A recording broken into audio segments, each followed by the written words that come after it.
Hello everyone and welcome to Victoria's Cantina. Today we're having a look at the new for 2016 Papo Baryonyx. Very controversial leading up to its release. There's been a lot of people who have been unsure about this one because it's just very different, very monster-like. And we're going to get out of the packaging and explore why that is and see what it's like. Okay, you guys, now here's Bary out of the box. Now it is worth noting that he is shipped in the bag with this little plastic tray that's supposed to kind of keep his legs in place. Unfortunately, it had fallen off from him in the bag, so it wasn't attached. But he seems to be fine. He's obviously standing and is a pretty large Papo dinosaur. You can see that you also get the usual tags that Papo dinosaurs come with. On this side, we have a sticker tag, and on the other, we have one of these other tags that's held on by this gold band. Looking at the figure here, you can see part of the reason that this is a controversial figure. It just looks very monster-like. It's in a very monster sort of position where it looks kind of like it's going to sneak up on you while you're, at the pond or at the lake and devour you. Some people say it's quite dragon-like, and yeah, it is. I can see that. And others say it's a little bit too chunky, which I can see that as well. And yet others say that the paint is the biggest issue with this dinosaur. I think that all of those complaints are valid, and as we take a closer look, we'll see why that is. So starting off with the pose, I really think it looks like this Baryonyx definitely is in an awkward position, but it kind of seems to me like it's a brief moment caught in time. We know that Baryonyx were swamp dwellers. They were probably primarily fish eaters, and to my eye at least, it looks like a fish is leaping out of the water and Baryonyx is just kind of reaching out with his claws in order to try and grab it. I'm not so sure that that completely came through. That's just kind of my interpretation of it. I can see why people might not really get that. But part of the fun of these Papo dinosaurs is that you can create your own scenario with using your imagination to determine what these dinosaurs are doing. Now, Bary does seem to be standing pretty well just as is on his two hind feet, but you can also tip him back and prop him up leaning on his tail. I don't personally like that quite as much. I think if you place him like that, it just looks a little bit more natural. Go ahead and give you a close-up here of Baryonyx, and I think they did a very nice job with the head. Some people also say that it looks a bit like Spinosaurus, and yeah, I can see that. I mean, they are kind of similar in a few ways, but yeah, I mean, it's really hard to say. I mean, since they're so similar in terms of their skulls, could kind of go either way. It is a very long snout, and by comparison, the head is very small to the body. So, I mean, I could certainly see it being like overweight or chunky or something. It just really does have that aesthetic. Maybe it's pregnant. I have no idea. But like I said, let's just use our imaginations here. So looking up close at the head, you can see that there is a lot of good sculpted detail here. The skeletal ridge is very nicely accomplished. You can see that he's got these nostrils up here at about the midpoint of the snout, which is interesting. The eye looks quite nice, basically just yellow with a little black dot. And again, very narrow snout. It looks good though. I mean, the sculpted detail is definitely there. And even from this side too, it looks good. They did a good job detailing it and making it look like some sort of a prehistoric creature, whether that's a Spinosaurus or a Baryonyx or a dragon. It's hard to say, but I mean, it looks good. It looks like a dinosaur, so. The teeth, as you can see, are a nice bright white, like with all Papo dinosaurs.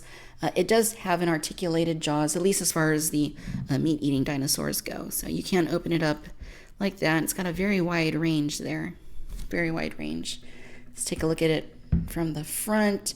And yeah, I mean, definitely very monster-like. I mean, this isn't something you would want to run into.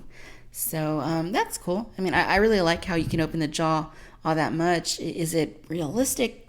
I don't know. I really do not know, but I can tell you that I like it. I think it's cool.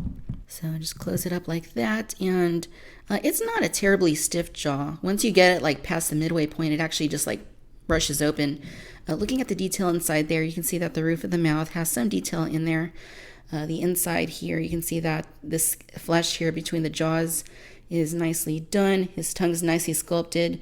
Different shades of pink and red and orange inside the mouth. You can even kind of see like this would be the back of his throat, so that's interesting.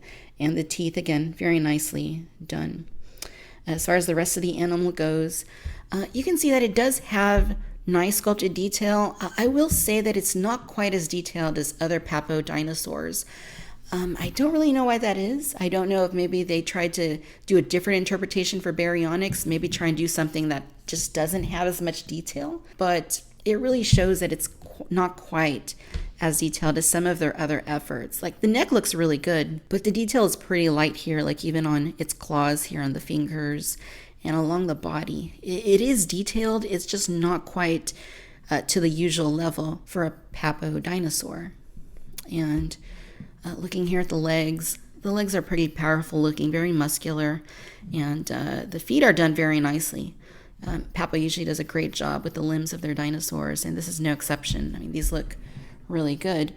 Here's the other one right there, and it looks very nice. Coming up to the tail, you can see that it's not a super long tail. It is a little bit blunt. You can see that it's pretty thick right here, and then it does get thin back here, but it's just not quite as thin as most Papo dinosaurs as far as their tails go. As far as that color scheme goes, it's quite clearly something very different from any other Papo dinosaur. Basically, they went with this orange and red and purple sort of thing that's augmented by a lot of gray and some brown toward the back. It's different. I think that they could have done a little bit of a better gradient because you can see these patches and colors right here. They don't fade all that much into the other colors, which is okay. I mean, I appreciate that Papo wanted to do something a little bit different here. It's just not quite as blended as what we usually see from them, at least not on the back half of the dinosaur. If you look toward more of the front, I think it does look pretty good, at least at the very top where you have like this orange streak up there. That looks very nice. You'll also notice that there is some more orange here at the tip of the tail, very interestingly, and then he has these fin-like structures that run up from his neck all the way down to the tip of the tail. So again, it's very different, and I can see why people might not like it, or they might not think it's realistic or accurate. Like any Papo dinosaur, it is an interpretation. So I'm willing to cut Papo a little bit of slack here and kind of say, hey, they tried something different. Some people liked it, some didn't. It's just different. And another thing about this paint scheme is that it's very glossy. Like with most Papo dinosaurs, they're very matte in appearance. The Baryonyx here has a very glossy look to him. You can kind of see that. He looks a little bit glassy almost.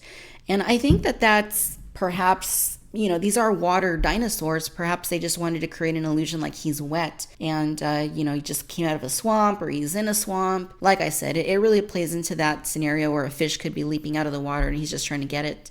I would also like to add that the Baryonyx seems a little bit more rubbery than Papo dinosaurs usually are. Like you can stretch the jaws around.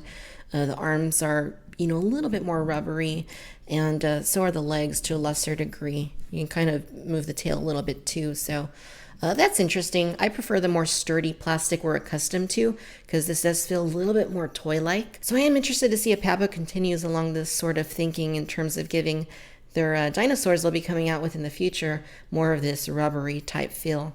Okay, now in terms of size, this is one of Papo's larger dinosaurs. So for the length, you are looking at about a good 13 inches. And then for the height, at about 5.5. Here's a comparison of the Baryonyx along with the running T-Rex from Papo. This is the 2016 repainted Rainbow Rex version. You can see that they are about the same size, roughly. The Baryonyx is a little bit meatier, but they are pretty much the same length and the same height. Next up, we have the Baryonyx with the standing Tyrannosaurus Rex. This is the 2015 repainted Rainbow Rex version. And because this is an upright T-Rex, you can see that she's a little bit taller than the Baryonyx. And then finally, a comparison of Baryonyx with the Papo Spinosaurus. Spinosaurus is the largest of Papo's meat-eating dinosaurs, and it scales up pretty nicely with the Baryonyx here. It's a larger figure, though it does look more streamlined and more thin than the Baryonyx does. And then looking at these up close, you can see the similarities between the two skulls. They do have a similar aesthetic. They do look like they're from the same dinosaur family, even though they're totally different species. But it's always fun to compare. All right, ladies and gentlemen, so there you have it. This is the Papo 2016 Baryonyx. Overall, you guys, this has a nice sculpt, By Papo standards, it's not quite as detailed as what we are accustomed to seeing from them, but it is still pretty detailed and does look good. The head in particular looks very nice. The whole neck and head area does have quite a bit of sculpted detail, but it does kind of fade out as you get down to the midsection and then into the tail. There's just not quite as much to see.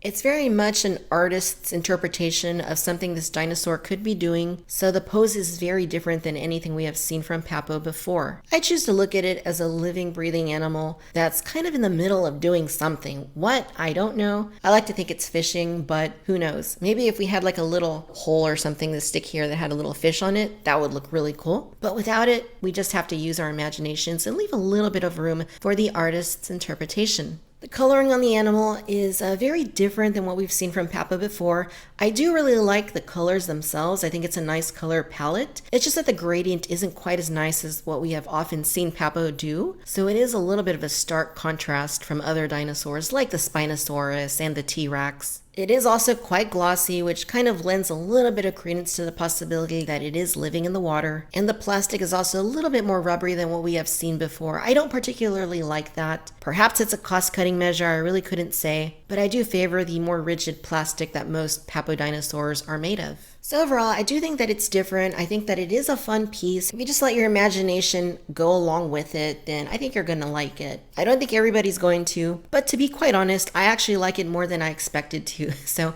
I'm pretty happy that I went ahead and bought it after kind of being on the fence for a little while as to whether or not I was going to get it. Alright my friends, I hope that you've enjoyed this look at Papo's Baryonyx, and if you have, then please like and subscribe. Let me know what you think down in the comments. Follow me on Facebook, Twitter, and Instagram, and as always, I want to thank you for watching Victoria's Cantina. Till next time, my friends. Bye-bye.